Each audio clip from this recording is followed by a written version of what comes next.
കടലാസിലെ കണക്കുകളെയും cricket മൈതാനത്തെ ആവേശത്തെയും ഒരുപോലെ പിടിച്ചുലയ്ക്കുന്ന വാർത്തയാണിത്.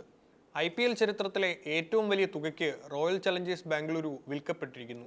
$1.78 billion, അതായത് ഏകദേശം 16,700 കോടി രൂപ എന്ന അമ്പരപ്പിക്കുന്ന തുകയ്ക്കാണ് ഇന്ത്യൻ ശതകോടീശ്വരൻ കുമാർ മംഗലം ബിർളയുടെ നേതൃത്വത്തിലുള്ള സഖ്യം ടീമിനെ സ്വന്തമാക്കിയത്. വെറുമൊരു കമ്പനിയല്ല, മറിച്ച് ആഗോളതലത്തിൽ നിക്ഷേപക കുത്തകയുള്ള വമ്പന്മാരുടെ ഒരു കൂട്ടായ്മയാണിത്.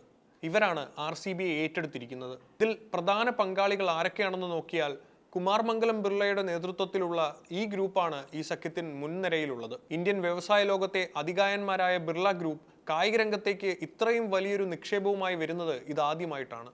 ഇന്ത്യയിലെ ഏറ്റവും വലിയ മീഡിയ ഹൗസുകളിൽ ഒന്നായ ടൈംസ് ഗ്രൂപ്പും ഈ സംരംഭത്തിൽ പങ്കാളികളാണ്. ലോകത്തിലെ തന്നെ ഏറ്റവും വലിയ സ്വകാര്യ ഇക്വിറ്റി ഇൻവെസ്റ്റ്മെന്റ് സ്ഥാപനങ്ങളിൽ ഒന്നായ ബ്ലാക്ക് സ്റ്റോണിന്റെ സാന്നിധ്യം ഈ ഇടപാടിന്റെ ആഗോള പ്രാധാന്യം വർദ്ധിപ്പിക്കുന്നു. പ്രമുഖ അമേരിക്കൻ നിക്ഷേപകൻ ഡേവിഡ് ബ്ലിസ്റ്ററുടെ നേതൃത്വത്തിലുള്ള കമ്പനിയാണിത്. കായിക ടീമുകളിൽ നിക്ഷേപം നടത്തുന്നതിൽ വലിയ അനുഭവസമ്പത്തുള്ള വ്യക്തിയാണ് ബ്ലിസ്റ്റർ.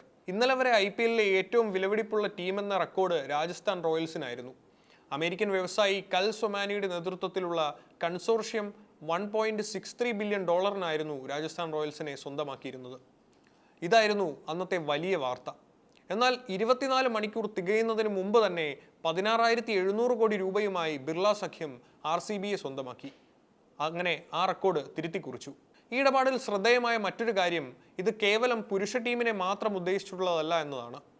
IPLന്റെ RCB പുരുഷ ടീമിനോടൊപ്പം തന്നെ വുമൻസ് പ്രീമിയർ ലീഗിലെ നിലവിലത്തെ ചാമ്പ്യന്മാരായ RCB വനിതാ ടീമിനെയും ബിർള സഖ്യം ഏറ്റെടുത്തു.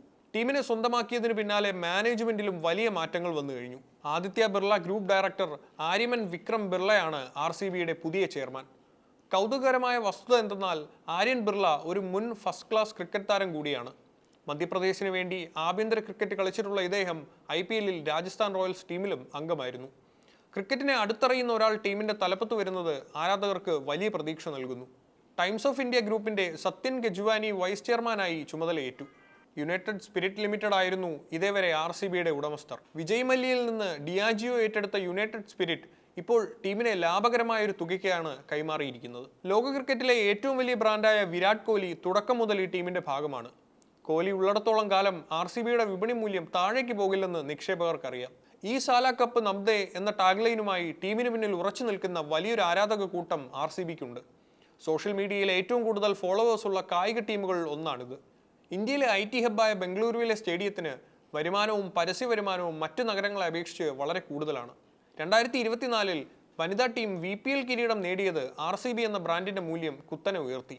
പുതിയ ഉടമസ്ഥരുടെ വരവ് ടീമിന്റെ സ്പോർട്സ് മാനേജ്മെന്റിൽ വലിയ വിപ്ലവത്തിന് കാരണമായേക്കാം. അമേരിക്കൻ നിക്ഷേപകരുടെ സാങ്കേതിക മികവും ബിർള ഗ്രൂപ്പിന്റെ ബിസിനസ് വൈദഗ്ധ്യവും ചേരുമ്പോൾ RCB വെറുമൊരു ക്രിക്കറ്റ് ടീമിനപ്പുറം ഒരു ആഗോള സ്പോർട്സ് എന്റർപ്രൈസ് ആയി മാറാൻ സാധ്യതയുണ്ട്. ചുരുക്കത്തിൽ 16,700 കോടി രൂപയുടെ ഈ ഇടപാട് ഇന്ത്യൻ ക്രിക്കറ്റ് വിപണിയുടെ കരുത്താണ് ലോകത്തിനു മുമ്പിൽ കാട്ടുന്നത്.